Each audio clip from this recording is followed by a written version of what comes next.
الحمد لله نحمده ونستعينه ونستغفره ونؤمن به ونتوكل عليه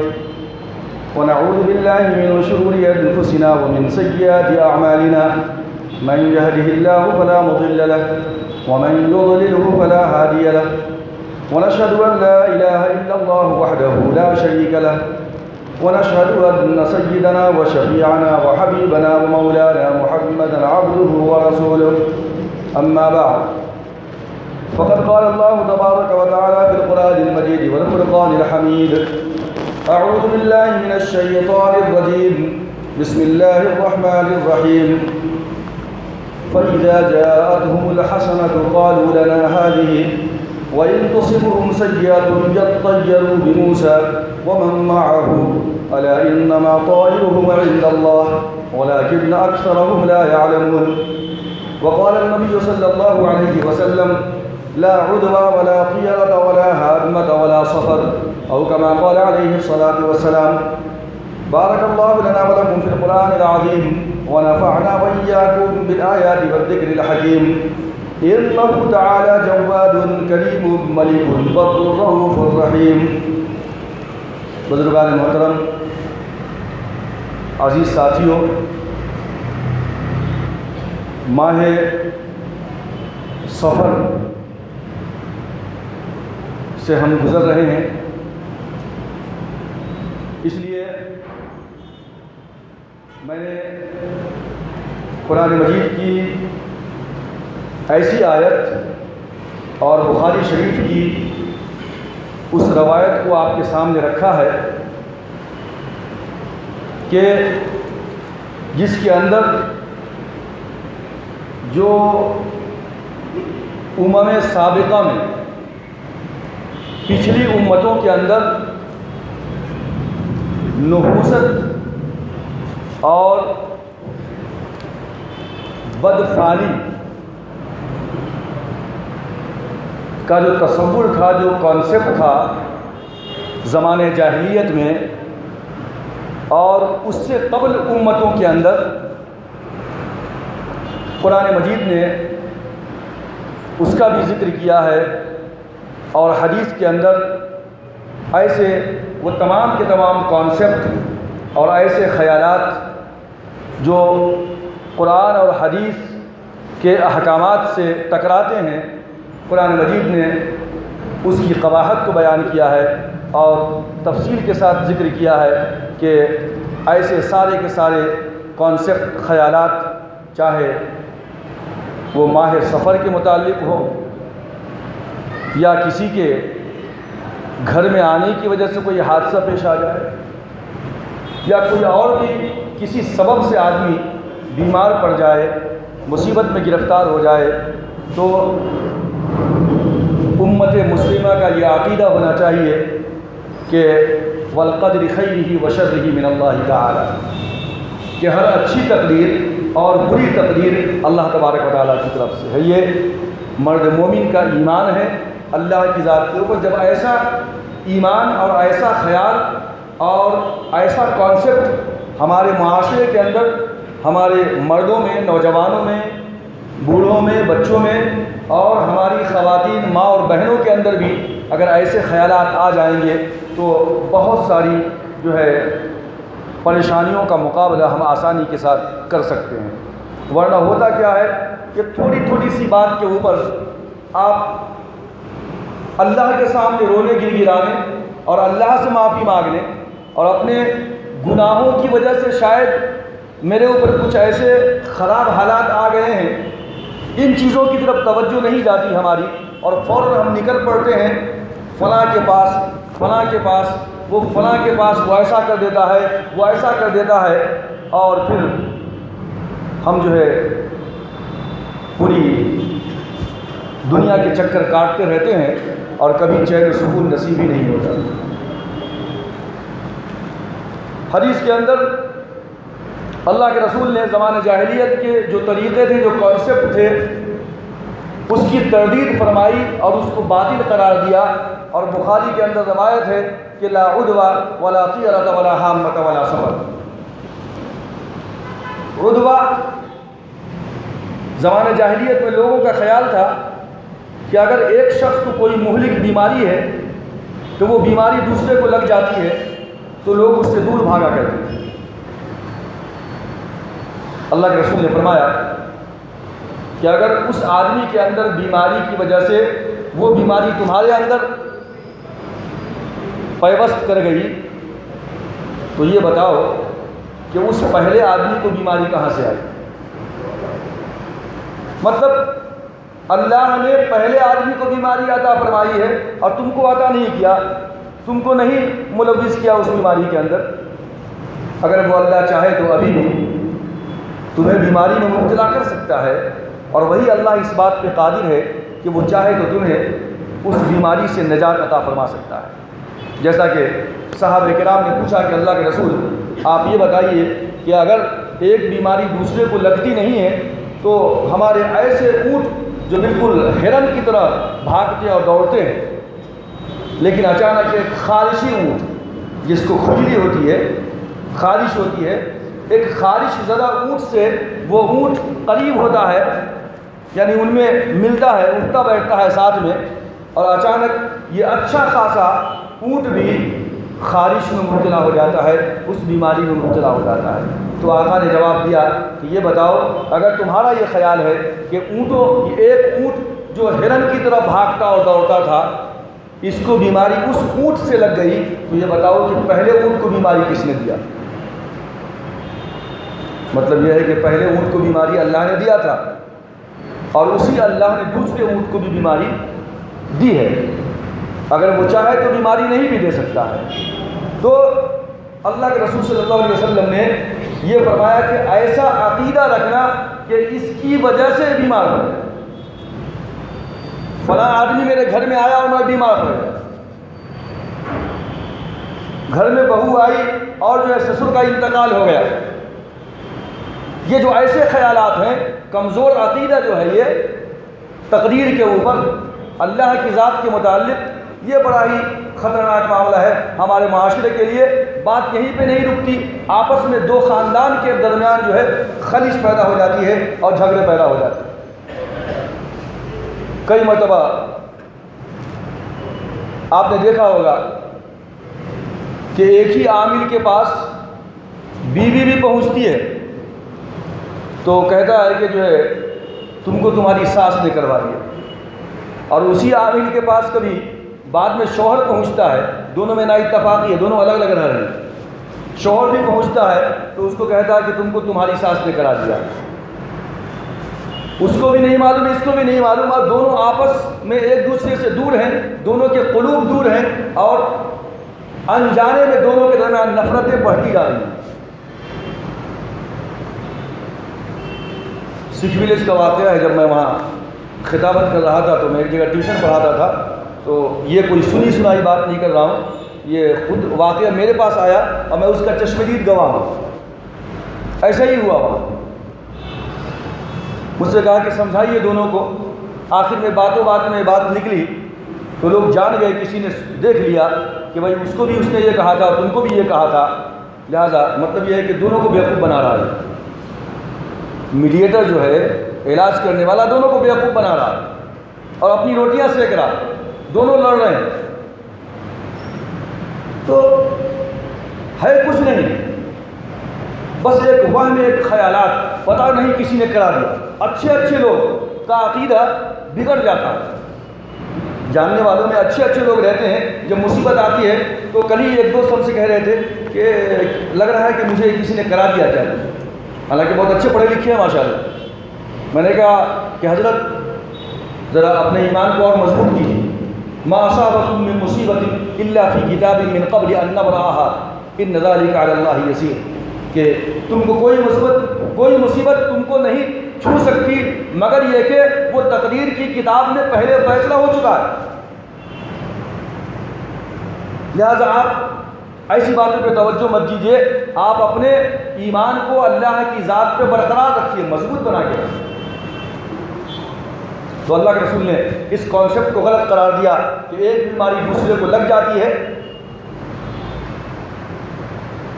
دوسرے آقا نے فرمایا وَلَا طِيَرَ، اہل عرب سفر سے پہلے ایک پرندے کو اڑاتے تھے، اور وہ پرندہ اگر داہنے جانب اڑتا تو سمجھتے تھے کہ سفر کامیاب ہوگا، سفر آگے جاری رکھتے، اور اگر بائیں جانب پرندہ مڑتا تو سمجھتے کہ سفر منحوس ہے، خطرے کی گھنٹی ہے، سفر ملتوی کر دیتے۔ تو ہمارے درمیان بھی کبھی وہ راستے میں بلی آ گئی، بلی نے راستہ کاٹ دیا، کبھی کچھ بہت ساری باتیں معاشرے کے اندر ہوتی رہتی ہیں۔ تو اللہ کے رسول نے کہا کہ نہیں، یہ بدفعلی نکالنا، فعل بد لینا کہ پرندہ رائٹ کو مڑا تو خطرناک اچھی بات ہے، لیفٹ کو مڑا تو یہ فعل بد ہے، اس کی کوئی حقیقت نہیں، بلکہ سفر میں ہو یا حضر میں کہیں بھی تکلیف دینے والی ذات اللہ تبارک و تعالیٰ کی ہے، اس کے بغیر کوئی تکلیف نہیں دے سکتا کسی کو۔ ولا حامہ، حامہ بھی ایک پرندہ ہے عربوں کے پاس۔ یہ پرندہ عربوں کا کیا خیال تھا کہ اگر کسی نے کسی کو قتل کر دیا ہے تو مرنے والا تو مر گیا، اس کے وارث، اس کے خاندان والے جب تک کہ قاتل سے بدلہ نہ لے لیں اس وقت تک مقتول، یعنی جس کا قتل کیا گیا ہے، مقتول کی روح وہ حامہ پرندے کی شکل میں بھٹکتی رہتی ہے یہاں، اور کبھی گھر پہ بھی آ کے بیٹھتی ہے مرنے والے، اور وہ آواز لگاتی ہے، پکارتی ہے، مجھے پانی پلاؤ، مجھے پانی پلاؤ، مطلب بہت پیاسا ہوں میں، مجھے سیراب کرو، اور مجھے سیرابی اور میری روح کو تسکین اس وقت ملے گی جبکہ جس نے مجھے قتل کیا ہے اس کو جب تک کہ قتل نہ کر دیا جائے میری روح کو چین و سکون نہیں ملے گا۔ یہ حامہ پرندہ گھر پہ آ کے بیٹھتا تھا، لوگوں کا خیال تھا، ایسا تصور تھا، آقا دو جہاں نے اس تصور کو، اس کانسیپٹ کو اور ایسے خیال کو باطل قرار دیا اور کہا ولا طیر ولا حامہ، نہ تو وہ جو ہے سفر میں جاتے وقت پرندہ اڑاتے ہو اور اس سے تم جو ہے فعل بد لیتے ہو، اس کی کوئی حقیقت نہیں۔ وہ حامہ پرندہ مقتول کی روح کی شکل میں آتا ہے تمہارے گھر پہ، روح بے چین رہتی ہے، اس کی کوئی حقیقت نہیں۔ اور مسلمانوں میں بھی کانسیپٹ ہے کہ روح بھٹکتی رہتی ہے۔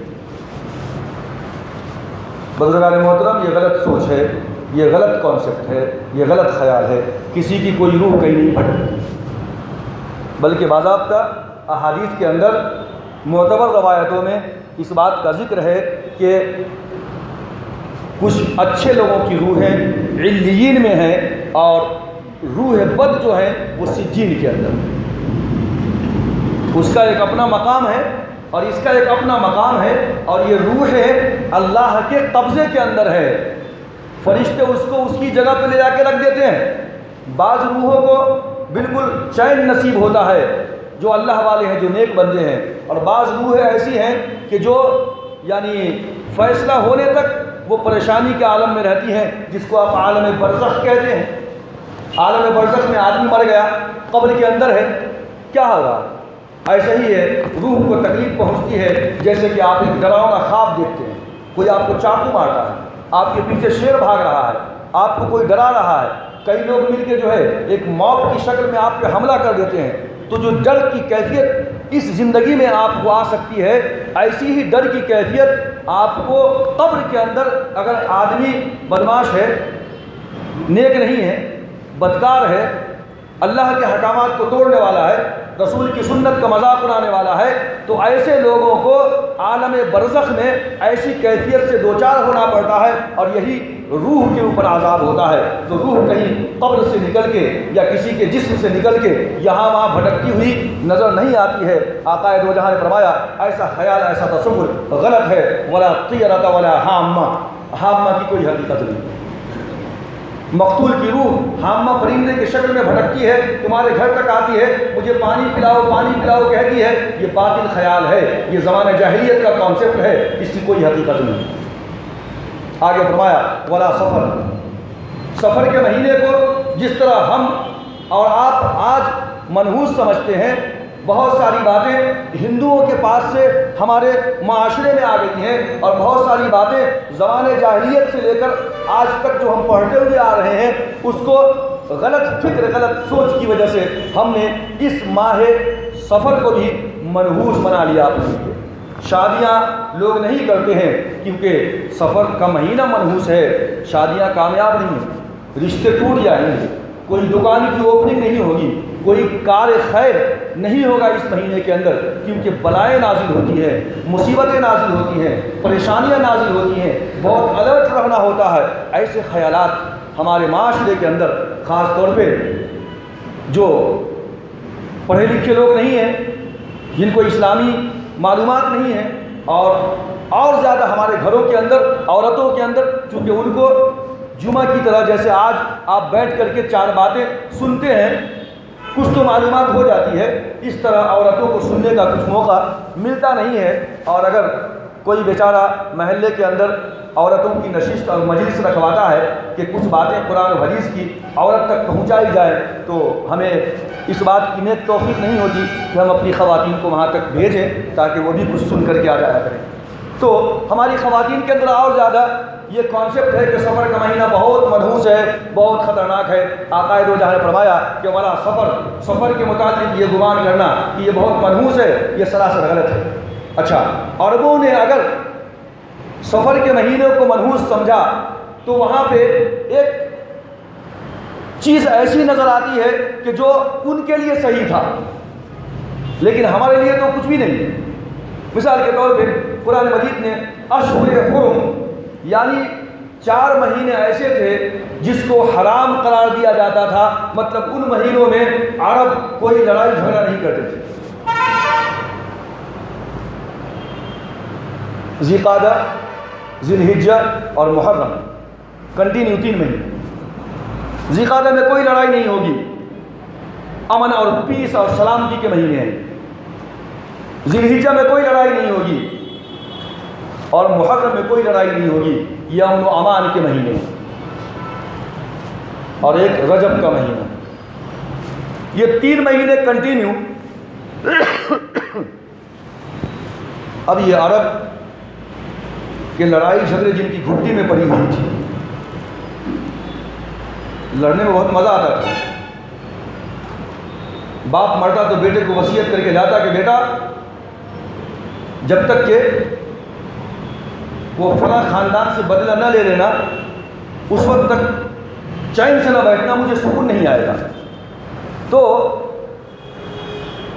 مرنے والا بیٹے کو وصیت کر جاتا کہ میرے بعد بھی اپنی اس لڑائی کو جاری رکھنا۔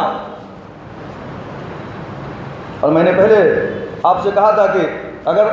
آپ کے باغ کا پرندہ ہمارے باغ میں آ کے بیٹھ گیا، اس میں بھی لڑائی ہوئی ہے عربوں کے اندر کہ بھائی تمہارے باغ کا پرندہ میرے باغ میں آ کے کیوں بیٹھ گیا۔ چھوٹی چھوٹی باتوں کو، سلی تھنگس، لڑائیاں ہوتی تھیں ان کے درمیان۔ حرب بسوس کا واقعہ بہت مشہور ہے عربی تاریخ کے اندر، عربی ادب کے اندر۔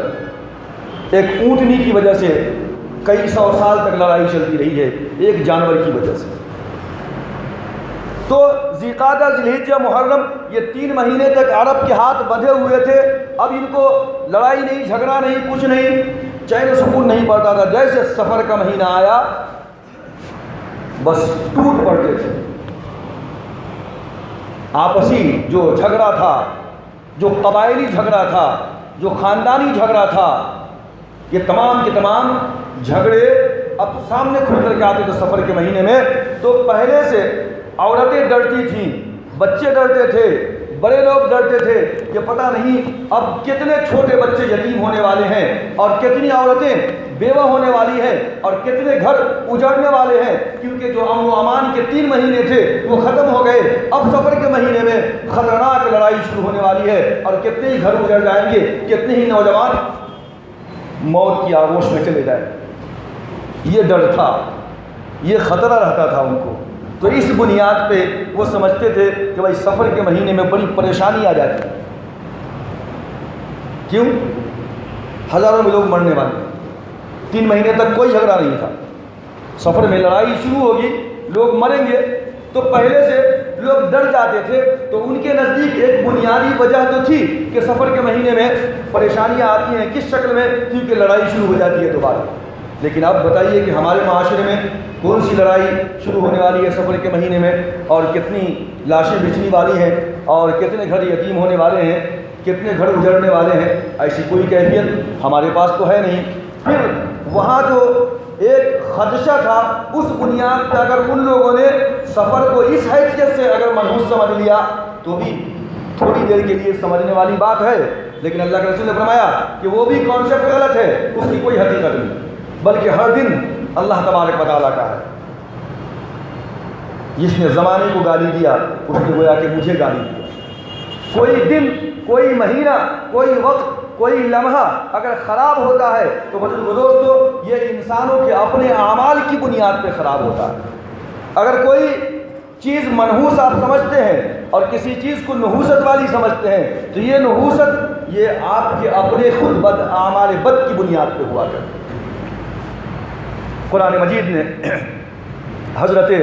موسیٰ علیہ السلام کا ذکر کیا ہے۔ سورہ یاسین کے اندر 3 پیغمبروں اور رسولوں کا ذکر کیا ہے، اور سمود کی قوم میں آنے والے نبی حضرت صالح علیہ السلام کا ذکر کیا ہے کہ امت محمدیہ سے پہلے یہ جو قومیں دنیا میں گزر چکی ہیں، ان کا کانسیپٹ اور ان کا خیال بھی کچھ ایسا ہی تھا کہ ان کے اپنے گناہوں کی وجہ سے وہ عذاب میں گرفتار ہوتے تھے، لیکن اس کا الزام انبیاء پہ دھرتے تھے کہ اے موسیٰ اور موسیٰ کی ماننے والی قوم، یہ تمہارے نئے دین کے لانے کی وجہ سے ہم سب مصیبت میں گرفتار ہوئے۔ اے صالح، تمہارے نئے دین کے لانے کی وجہ سے ہم مصیبت میں گرفتار ہوئے۔ قرآن مجید نے کہا فَإِذَا جَاءَتْهُمُ الْحَسَنَةُ قَالُوا لَنَا هَٰذِهِ وَإِن تُصِبْهُمْ سَيِّئَةٌ يَطَّيَّرُوا بِمُوسَىٰ وَمَن مَّعَهُ أَلَا إِنَّمَا طَائِرُهُمْ عِندَ اللَّهِ وَلَٰكِنَّ أَكْثَرَهُمْ لَا يَعْلَمُونَ۔ 9 نشانیاں، 9 معجزات اللہ نے اپنے نبی حضرت موسیٰ کو عطا فرمائے۔ مشہور ہے کہ آپ لاٹھی زمین پہ مارتے تو وہ اژدہا بن جاتی، مشہور ہے کہ آپ اپنا ہاتھ بغل میں ڈال کے نکالتے تو وہ چاندی کی طرح سفید بن کر چمکنے لگتا۔ یہ معجزہ تھا ان کا۔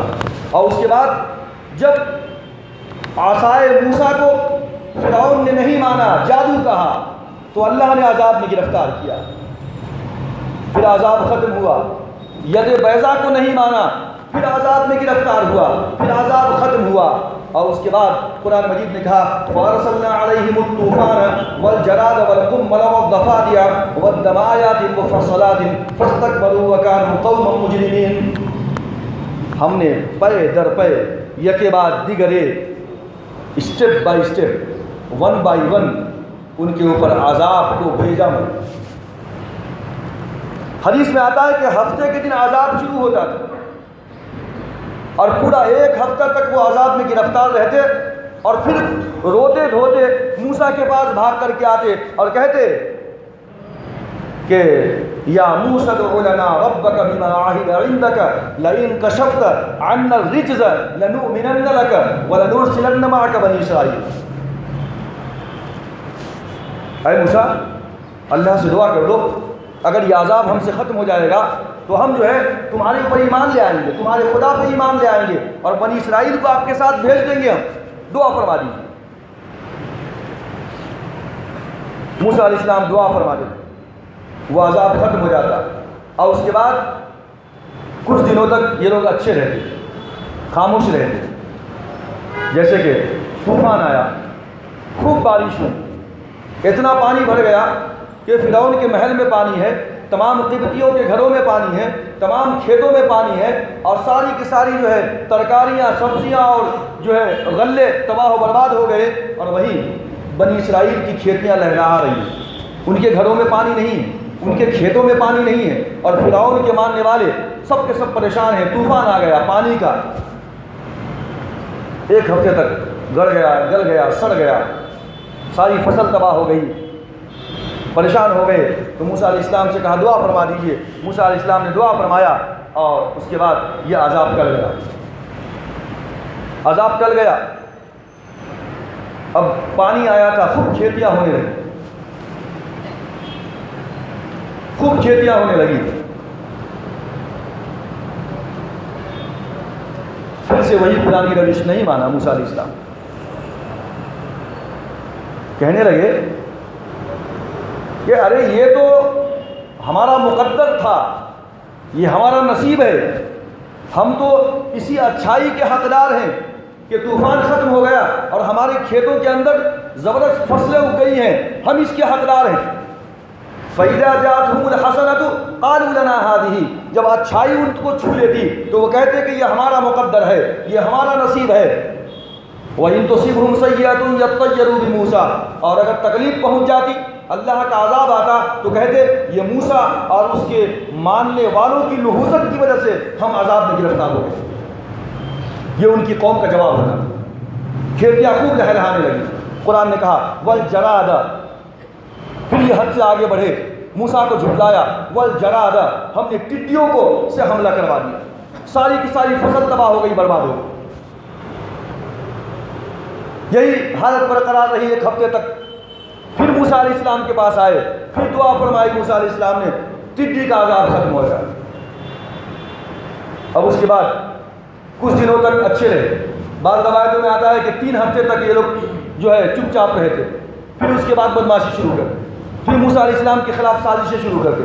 کبھی کسی روایت میں آتا ہے کہ 1 مہینے تک یہ لوگ چپ چاپ رہتے اور اس کے بعد پھر بدماشی شروع کرتے، تو اللہ نے پھر دوسرا عذاب بھیجا۔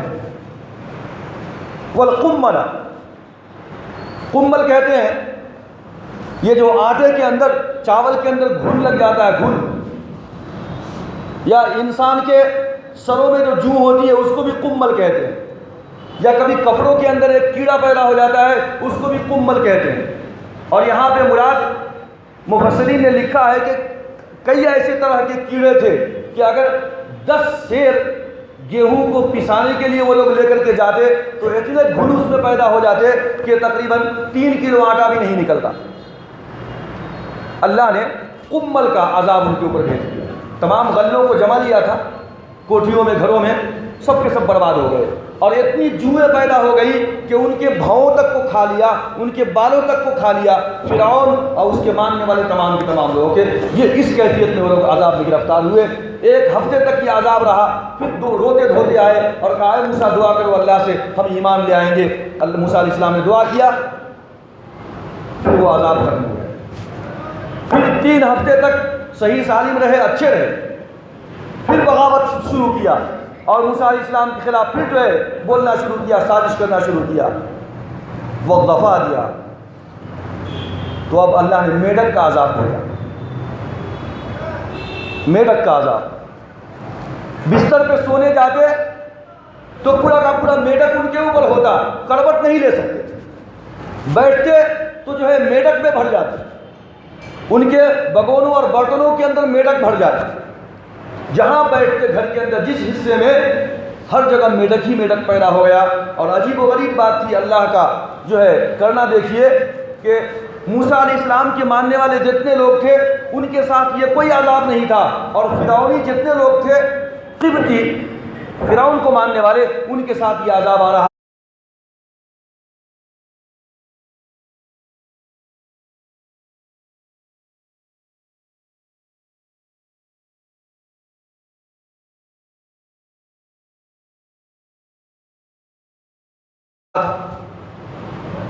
پھر بھی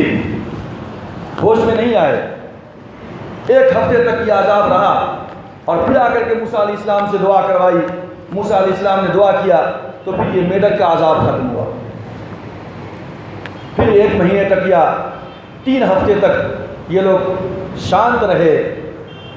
سلامتی کے ساتھ رہے، اور پھر اس کے بعد بدماشی شروع کیا تو اللہ تبارک و تعالیٰ نے خون کا عذاب بھیج دیا۔ دریائے قلزم کے اندر سے پانی لیتے تو وہ خون بن جاتا، گلاس میں پانی لے کر پینا چاہتے تو وہ خون بن جاتا، بگونے کے اندر، برتنوں کے اندر کھانا ہوتا، پانی ہوتا، یا پکانے کے لیے پانی لیتے تو دکھتا تھا پانی، اور اس کو استعمال کرنے کے لیے لیتے تو وہ خون بن جاتا۔ اور وہیں اسی دریا سے اگر ایک بنی اسرائیل پانی لیتا تو وہ پانی ہی ہوتا تھا، لیکن جب فرعون اور اس کے ماننے والے لوگ پانی کو ہاتھ لگاتے تو وہ خون بن جایا کرتا تھا، والدم۔ تو یہ 5 طرح کے عذاب اللہ تبارک و تعالیٰ نے بھیجے، اور یہ 5 معجزہ تھا گویا کہ موسیٰ علیہ السلام کا، اور عصائے موسیٰ بھی ایک معجزہ تھا، اور ید بیضا بھی ایک معجزہ تھا، اور اس کے بعد قرآن مجید نے کہا کہ ہم نے رجز کا عذاب بھی بھیجا ان کے اوپر، فلما کشفنا عنہم الرجز، پھر ہم نے ان کے اوپر سے رجز کو ہٹا دیا۔ یہ ایک بیماری ہے، مہلک بیماری ہے، چہرہ کا سرخ ہو جانا، چہرے کا سیاہ پڑ جانا، یہ بیماری ہے۔ تو اللہ تبارک و تعالیٰ نے رجز کا عذاب بھی بھیجا، پھر اللہ نے اس عذاب کو بھی ہٹا لیا، اور آخری میں قرآن کہتا ہے کہ فانتقمنا منہم فاغرقناہم فی الیم بانہم کذبوا بآیاتنا وکانوا عنہا غافلین۔ جتنی سرکشی ان لوگوں نے مچائی تھی اور نبی کو پریشان کیا تھا،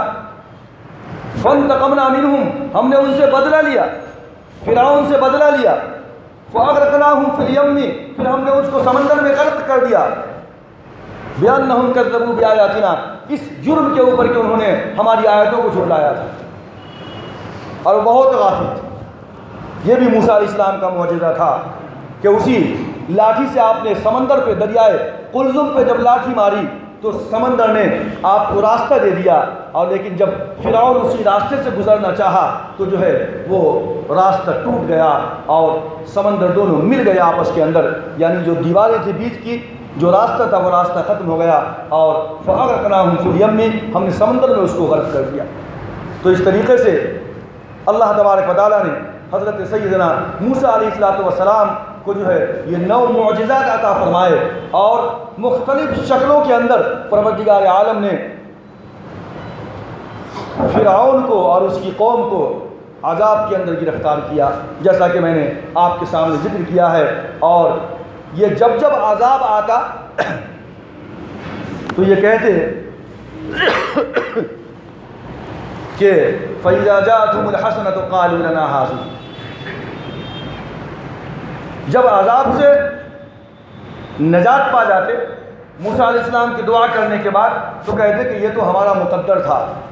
یہ تو ہمارا نصیب تھا، ہم تو اسی کے حقدار ہیں، ہم تو اس کے مستحق تھے۔ اور جیسے تکلیف پہنچتی تو کہتے کہ یہ جو ہے موسیٰ اور ان کے ماننے والے یعنی بنی اسرائیل کی نحوست کی وجہ سے ہم عذاب میں گرفتار ہوئے۔ تو اللہ تبارک و تعالیٰ نے کہا کہ جو ہے یہ نحوست موسیٰ کی نہیں ہے، یہ نحوست موسیٰ کے ماننے والوں کی نہیں ہے، یہ نحوست ان کی قوم کی نہیں ہے، بلکہ یہ جو عذاب تم پہ آ رہا ہے اور جس کو تم نحوست سمجھتے ہو، یہ نحوست اے فرعون اور اس کے ماننے والوں، یہ تمہارے اپنے بدعمالیوں کی بنیاد پہ، وہ تمہاری بدعمالی کیا ہے؟ وہ کفر ہے، وہ شرک ہے، وہ ہماری آیتوں کا انکار ہے، وہ موسیٰ علیہ السلام کی جو ہے باتوں کا انکار ہے کہ تم نبی کو جھٹلا رہے ہو، تم نبی کی بات کو نہیں مان رہے ہو۔ یہ کفر، یہ شرک، یہ بدمعاشی، یہ تکبر، یہ سرکشی، یہ تمام کی تمام ایسی عادتیں ہیں کہ ان عادتوں کی وجہ سے اللہ تبارک و تعالیٰ نے تمہیں جو ہے عذاب میں گرفتار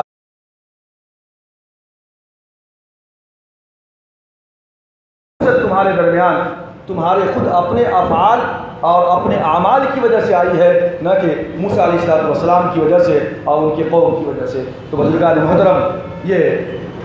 امت مسلمہ سے پہلے اور عرب سے پہلے جو انبیاء کرام علیہ السلام آئے ہیں، ان کے ماننے والوں کا اور ان کی قوموں کا بھی یہ وتیرہ اور یہ مزاج رہا ہے کہ جب کوئی پریشانی کا وقت آتا تھا تو کہتے تھے کہ یہ فلاں کے قدم کی وجہ سے،